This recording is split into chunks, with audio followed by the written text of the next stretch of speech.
Super.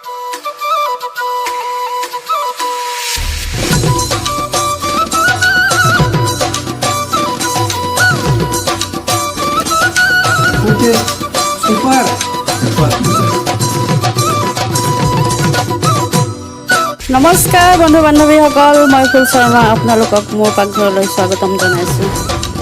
আজি ফুলৰ পাকঘৰৰ মেনু মাছ বিলাহী দি বনালোঁ, পঠা মাংস, ভাতকেৰেলা ভাজি, পটল ভাজি, দাইল আৰু লেচেৰা ভাজি।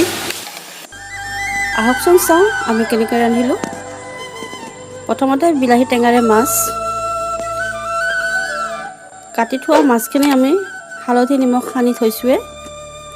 তেল লৈছোঁ 2 কাপ, জলকীয়া লৈছোঁ, বিলাহী লৈছোঁ 600 গ্ৰাম, নিমখ লৈছোঁ সোৱাদ অনুযায়ী, হালধি লৈছোঁ 1 চামুচ, ফ্ৰেছ ধনিয়া পাত ল'লোঁ, জিৰা ল'লোঁ 1 চামুচ, গোটা জিৰা, ক'লা জিৰা লৈছোঁ 1 চামুচ, জালুক গুড়ি লৈছোঁ 1 চামুচ। আহকচোন বন্ধুসকল, কেৰাহীত তেল দি দিছোঁ। তেলখিনি গৰম হ'ব লাগিব। মাছখিনি সানি থোৱা মাছখিনি দি দিলোঁ। তেলখিনি ভালকৈ গৰম হ'ব লাগিব, নহ'লে মাছ লাগি যোৱাৰ চান্স থাকে।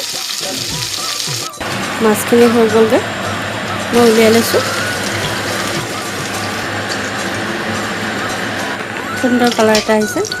গোটা জিৰাখিনি দি দিলোঁ, ক'লা জিৰাখিনিও দিলোঁ, কেঁচা জলকীয়া কাটি থোৱাখিনিও দিলোঁ, কাটি থোৱা বিলাহীখিনিও দিলোঁ, নিমখ সোৱাদ অনুসৰি দিলোঁ। ভালকৈ লৰাই ল'ব লাগিব। ঢাকনিখন দিলোঁ। বিলাহীখিনি ভালকৈ গলি গৈছিলে। এতিয়া 4 কাপ পানী এড কৰি দিছিলোঁ। জোলখিনি উতলি আহিছে। এতিয়া মাছখিনি দি দিওঁ। এইদৰে গোটেইখিনি মাছ দি দিম।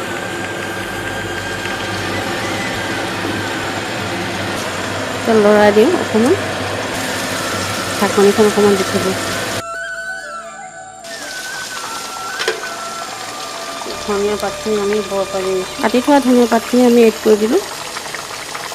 এতিয়া আমাৰ মাছৰ আঞ্জা হৈ গ'ল। এইবাৰ পঠা মাংস বনাম।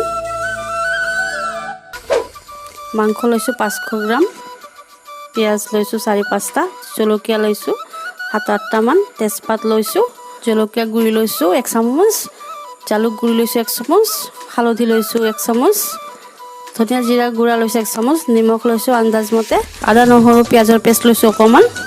শুকান মছলাৰ ভিতৰত লৈছোঁ দালচেনি, লং, ইলাচি আৰু জালুক লৈছোঁ অকণমান, আৰু তেল লৈছোঁ ডাঙৰ চামুচত 2 চামুচ। আহকচোন, মাংসখিনি মই অলপ সানি ল'ম গোটেই মছলাখিনি দি। নিমখ, হালধি, জলকীয়া গুড়ি, জিৰা ধনিয়া গুড়িখিনি, তেজপাত, তেল দি দিলোঁ ওপৰৰ পৰা। ধুনীয়াকৈ গোটেইখিনি সানি ল'ম। জালুক গুড়িখিনি দি দিলোঁ। সানি ল'ব এনেকৈ ধুনীয়াকৈ।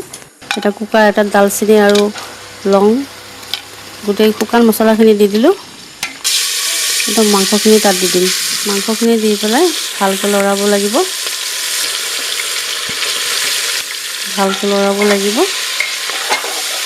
এনেদৰে ভাজি থাকিব লাগিব অকণমান সময়।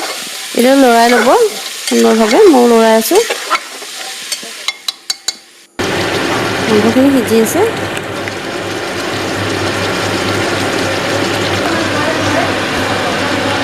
জলকীয়াখিনি দি দিলোঁ, আদা নহৰু পিঁয়াজৰ পেষ্টখিনিও মই দি দিলোঁ। এইদৰে সুন্দৰভাৱে লৰাই লৈছোঁ। এতিয়া 4-5 কাপমান পানী এড কৰি দিম, কুহুমীয়া পানী হৈ গৈছে।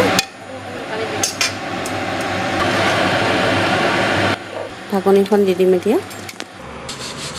6-7টা হুইচেলৰ পাছত আমাৰ মাংস হৈ গ'ল।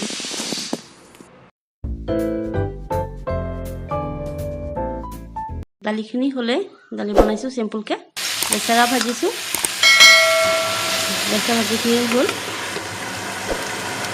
ভাতকেৰেলা ভাজিছিলোঁ, পটল ভাজিছোঁ, গোটেইখিনি হৈ গ'ল। আমি এতিয়া পৰিৱেশন কৰিম। আহকচোন।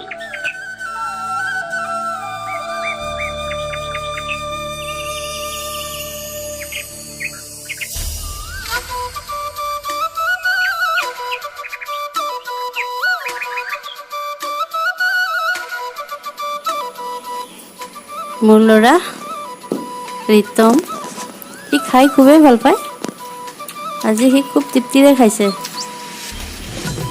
ভাল লাগে ন কেতিয়াবা তেনেকৈ মোৰ হাজবেণ্ড এওঁ টেষ্টি খানা খুবেই প্ৰিয় মোৰো খুব ভাল লাগিছে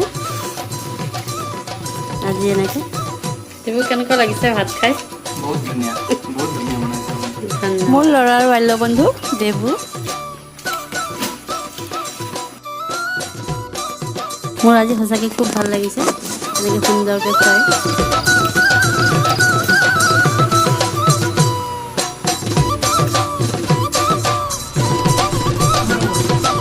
গোটেইখিনি শেষ কৰিলে খুবেই ভাল লাগিল ধন্যবাদ ফ্ৰেণ্ডছ আৰু মোৰ চেনেলটি ছাবস্ক্ৰাইব কৰিবলৈ নাপাহৰিব আজিলৈ আহিছোঁ বাই